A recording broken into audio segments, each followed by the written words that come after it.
Bangla take চ্যানেলের পক্ষ থেকে স্বাগত। বন্ধুরা, ইতিমধ্যেই একটি গুরুত্বপূর্ণ আপডেট নিয়ে এলাম আপনাদের সামনে। গরমের ছুটিতে কবে খুলবে স্কুল, গরমের ছুটি কবে শেষ হবে, কি বলেছে সরকারি নোটিশ, চলুন জেনে নেই। বর্তমানে রাজ্যের একাধিক স্কুল বন্ধ হয়েছে গরমের ছুটির কারণে। এই ছুটির মেয়াদ নিয়ে ছাত্রছাত্রী ও অভিভাবকদের মধ্যে তৈরি হয়েছে এক ধরনের বিভ্রান্তি। কেউ বলেছে ছুটি 15 দিন বাড়বে, কেউ বলেছে আগের মতোই 31শে মে শেষ হবে। কিন্তু প্রকৃত তথ্য কী, কবে খুলছে স্কুল, এ নিয়ে সরকারি ঘোষণা কি বলেছে চলুন জেনে নেই। অনেক ইউটিউব চ্যানেল আছে বেসরকারি সংবাদের মাধ্যমে বা সামাজিক মাধ্যমে গুজব ছড়াচ্ছে যে গরমের ছুটি আরও 7 দিন বা 15 দিন বাড়বে।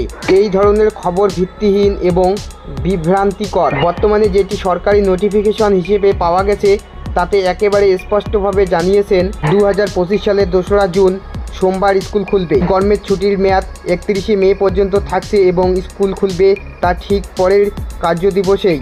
এই নির্দেশনা দার্জিলিং ও কালিম্পং জেলার পাহাড়ি এলাকার স্কুলগুলির জন্য প্রযোজ্য। এখনও পর্যন্ত সরকারি নিয়ম অনুযায়ী ছুটি শেষ হচ্ছে 31শে মে 2025 এবং স্কুল খুলবে 2রা জুন সোমবার। সোশ্যাল মিডিয়াতে ইতিমধ্যেই এমন খবর ছড়িয়ে পড়েছে যে 7 দিনের গরমের ছুটি বাড়ানো হয়েছে বা 16 জুন পর্যন্ত স্কুল বন্ধ থাকবে। কিন্তু এখনও পর্যন্ত মাননীয় মুখ্যমন্ত্রী মমতা বন্দ্যোপাধ্যায় বা শিক্ষা দপ্তরের পক্ষ থেকে কোনো রকম সরকারি ঘোষণা আসেনি। অতএব এই মুহূর্তে গুজবের বিশ্বাস না করে সরকারি নোটিশের উপর নির্ভর করা বুদ্ধিমানের কাজ।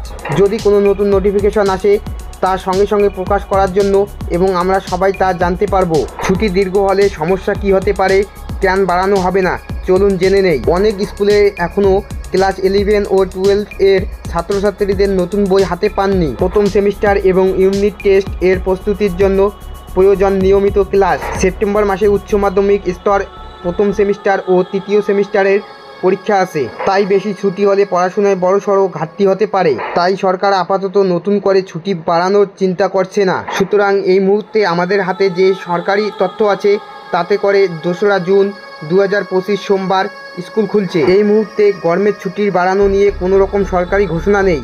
অতএব 2রা জুন থেকে স্কুলে যাওয়ার প্রস্তুতি নিতে হবে। নতুন কোনো আপডেট এলে সেটি অবশ্যই সরকারি সূত্র থেকে জানা যাবে এবং আমরা তার সঙ্গে সঙ্গে জানিয়ে দেব। তো এই ছিল আজকের আপডেট। এরকম নতুন নতুন আপডেট পেতে আমার এই ছোট্ট চ্যানেলটিকে সাবস্ক্রাইব করে দিয়ে পাশে থাকুন।